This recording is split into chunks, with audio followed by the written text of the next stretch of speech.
Good morning बेटा। स्वागत है आपका 12th क्लास राजनीति विज्ञान ऑनलाइन क्लासेस में। आज हम पढ़ रहे हैं खंड ब इकाई 3 पार्ट 3 आतंकवाद, राजनीति का अपराधीकरण और भ्रष्टाचार। आतंकवाद एक विखंडनकारी प्रवृत्ति है, समाज को तोड़ने वाली प्रवृत्ति है। आतंकवाद, सांप्रदायिकता और पृथकतावाद तीनों एक दूसरे से जुड़ी हुई प्रवृत्तियां हैं। इस पर चर्चा करें इससे पहले अपन इन तीनों के अर्थ समझते हैं। आतंकवाद इसको इंग्लिश में टेरर कहा जाता है, टेररिज्म। तो इसका अर्थ होता है टू मेक ट्रम्बल, किसी को भय से कपकपाना। तो जो आतंकवाद है एक मनोवैज्ञानिक परिघटना है जिसमें दूसरे व्यक्तियों को के मन में भय उत्पन्न किया जाता है। आतंकवादियों का उद्देश्य अपनी अनुचित मांगों के द्वारा अनुचित मांगे करना और हिंसात्मक घटनाएं करके उन मांगों को मनवाने का कार्य किया जाता है। आतंकवादी घटनाओं में हिंसा, मारपीट ऐसी घटनाएं आम है। फिर इसके बाद में जो दूसरी टॉपिक है सांप्रदायिकता का अर्थ अपन जान चुके हैं। कोई भी धार्मिक समुदाय जो धर्म या भाषा या संस्कृति के आधार पर समाज से अपने आप को अलग मानने लग जाता है और अलग मान करके जो उनकी मांगे होती है, उनके हित होते हैं, वो अपने हितों को राष्ट्र के हितों पर प्राथमिकता देने लग जाते हैं। तो इसे सांप्रदायिकता कहा जाता है। पृथकतावाद भी इन दोनों से जुड़ा हुआ है क्योंकि इसमें कोई धार्मिक समुदाय अपने आप को समाज से अलग मानने लग जाता है, उस अपनी धार्मिक पहचान के आधार पर एक अलग राष्ट्र की भावना उसमें आने लग जाती है। तो इस तरह आतंकवाद, सांप्रदायिकता और पृथकतावाद तीनों परिघटनाएं एक दूसरे के साथ जुड़ी हुई है, एक दूसरे से संबंधित है। आज अपन डिस्कस कर रहे हैं आतंकवाद के बारे में। अपन पढ़ रहे हैं आतंकवाद का अर्थ।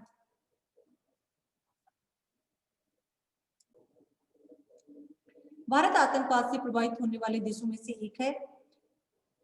आतंकवाद को परिभाषित करना एक अत्यंत दुष्कर कार्य है, कठिन कार्य है। एक दृष्टिकोण की मान्यता है कि किसी एक के विचार में जो आतंकवादी है वह दूसरे के विचार में स्वतंत्रता सेनानी हो सकता है। जैसे अपन बात करें कश्मीर की, कश्मीर में जो आतंकवादी है वो पाकिस्तानी होते हैं, तो वो हमारे लिए आतंकवादी है, लेकिन जब कश्मीर वो पाकिस्तान वालों के लिए स्वतंत्रता सेनानी है। तो वर्तमान विश्व में आतंकवाद धार्मिक और जातीय आधार पर जिंदा है। आतंकवाद का आधार धर्म है, धर्म के आधार पर आतंकवाद को बढ़ावा मिला है। आतंकवाद का अर्थ, टेरर का लैटिन भाषा में अर्थ है टू मेक ट्रम्बल, किसी को भय से कपकपाने को मजबूर करना। ओ दिमिरस ने लिखा है आतंकवाद एक विभ्रम है, ये मनोवैज्ञानिक हमला है। मनोवैज्ञानिक समझ रहे बेटा, मनोमस्तिष्क पर हमला करना, दिमाग डर कहाँ बैठता, अपने मन में। तो आतंकवाद क्या है, एक मनोवैज्ञानिक हमला, और इसका लक्ष्य और परिणाम भी मनोवैज्ञानिक होते हैं। हिंसा की नाटकीय प्रस्तुति की जाती है। उन्नति प्रसिद्ध आतंकवाद की मुख्य प्रकृति है। जो आतंकवादी होते हैं वो क्या करते हैं, हिंसात्मक घटनाएं करते हैं, बम विस्फोट करना, लोगों को मारना, बारूदी सुरंगें बिछाना। तो एक हिंसा की नाटकीय प्रस्तुति की जाती है और ये आतंकवाद की मुख्य प्रकृति है। सामान्य अर्थ में अंडरलाइन करो, किसी भी तरह से भय उत्पन्न करने की विधि को आतंकवाद की संज्ञा दी जा सकती है। जब एक व्यक्ति या समूह अपनी उचित मांगों की पूर्ति के लिए शांतिपूर्वक या अहिंसात्मक ढंग से सकारात्मक प्रयास करता है तो उसे आंदोलन कहा जाता है।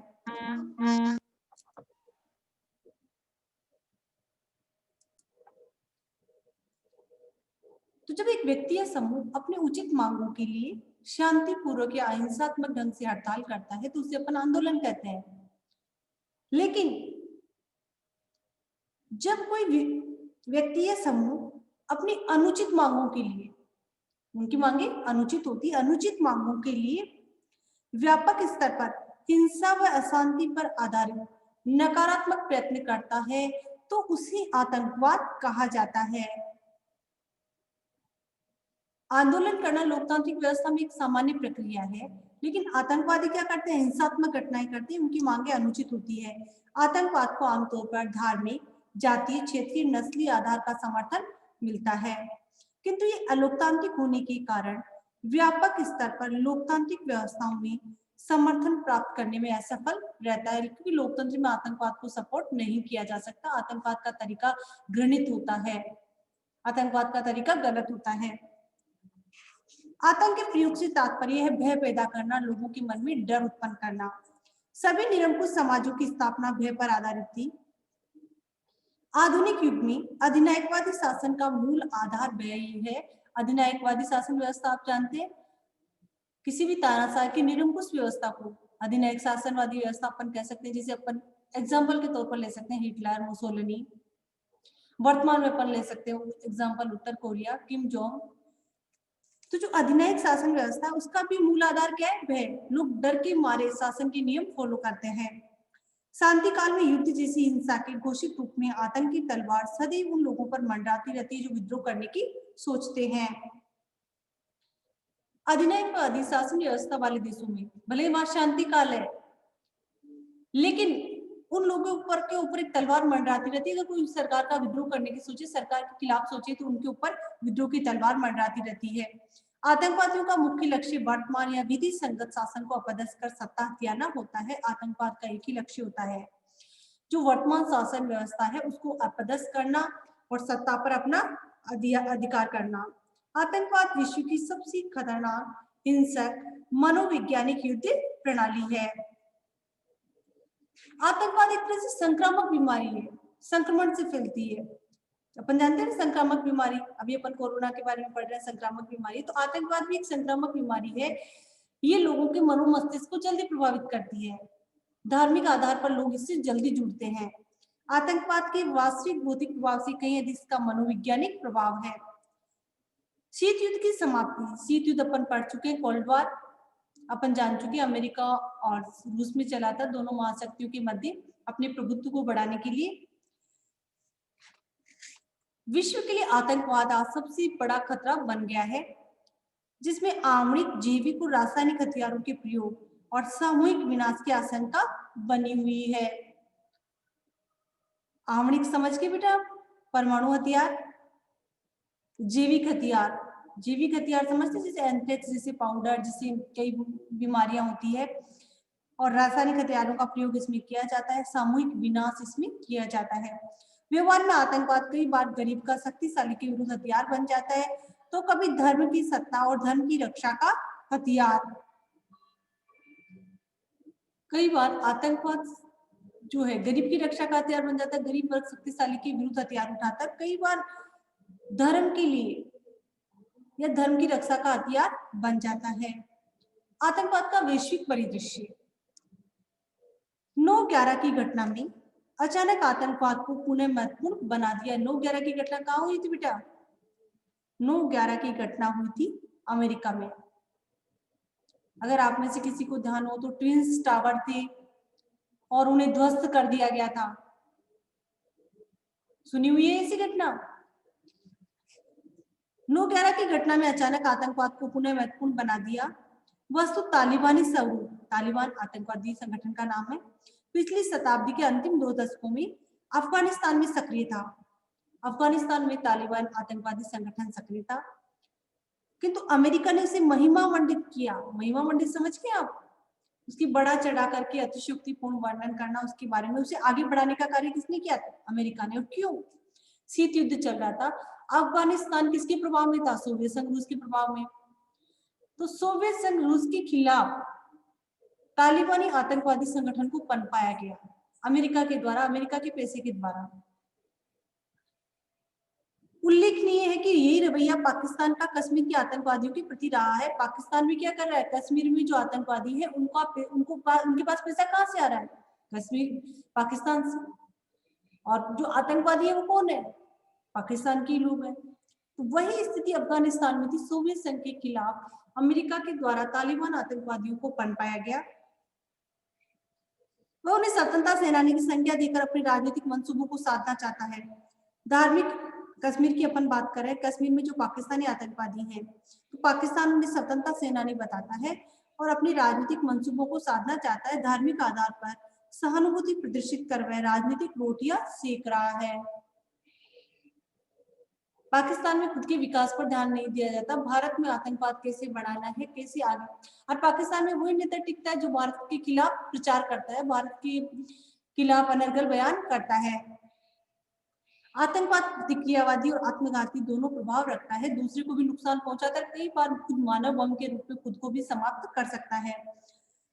आज पाकिस्तान जो आतंकवाद का मुख्य पोषक देश है, स्वयं आतंकवाद से जूझ रहा है। पाकिस्तान में भी आतंकवाद है। अपन एक घटना पढ़ चुके हैं पहले, कुछ समय पहले वहां पर एक स्कूल में बम विस्फोट किया गया था आतंकवादियों के द्वारा। हजारों की संख्या में मासूम बच्चे मारे गए थे। एक देश ने अपने विरोधी देश के खिलाफ रणनीति की बतौर आतंकवाद का खूब सहारा लिया। अमेरिका ने तालिबान रूपी देते देते यानी राक्षस को पूरे सोवियत संघ के विरोध में उत्पन्न किया। मैंने आपको बता दिया है, तालिबान जो आतंकवादी संगठन अमेरिका के द्वारा पोषित किया गया, उसको बढ़ाया गया सोवियत संघ रूस के खिलाफ। किंतु 2 दशक बाद ही 20 सालों के बाद वह दैत्य उसके विरुद्ध हो गया। किसके विरुद्ध? सोवियत संघ रूस का पतन हो गया, सोवियत संघ का प्रभाव अफगानिस्तान में हट गया। इसके बाद वह जो तालिबान संगठन था वह किसके खिलाफ हो गया?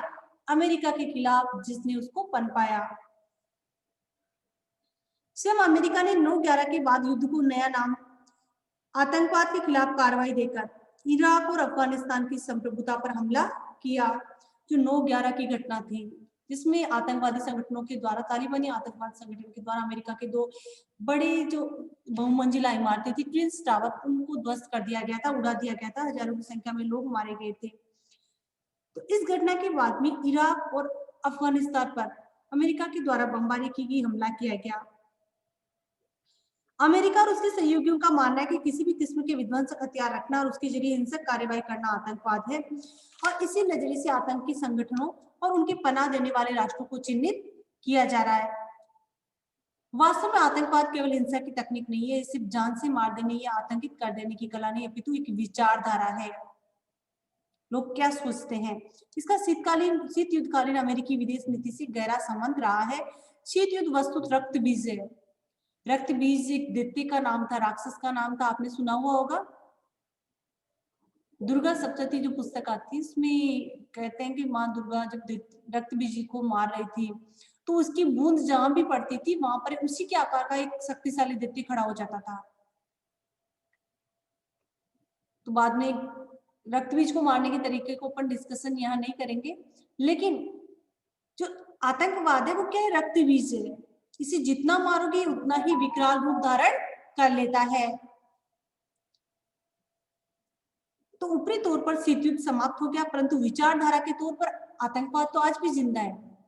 मौजूदा ISIS, तालिबान और आतंकवाद का विश्वव्यापी स्वरूप उसका हिस्सा है।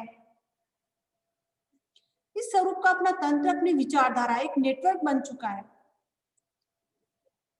इसकी प्राणवायु बहुराष्ट्रीय कंपनियां हैं। बहुराष्ट्रीय कंपनियां समझते हो, जिनके निगम 1 से अधिक देशों में स्थापित होते हैं, वो कंपनियां। आतंकवाद अब कोई स्थानीय ढांचागत नहीं रहा, इसके प्रभाव को सीमा में नहीं बांधा जा सकता। इसका मौजूदा वैविध्यपूर्ण रूप इसे पूरी तरह विश्वव्यापी ढांचा बनाता है, संरचना बनाता है। जो अपने पढ़ा कि इसकी प्राणवायु बहुराष्ट्रीय कंपनियां, कैसे? क्योंकि बहुराष्ट्रीय कंपनियां क्या करती है? सैंपल के तौर पर अपने हथियार इन्हें सप्लाई करती है। फिर जब ये हथियारों को ट्राई कर चुके होते हैं, तो इसके बाद में बहुराष्ट्रीय कंपनियों के लिए मार्केट होता है, फिर ये मुनाफा कमा करके उन हथियारों को बेचती है।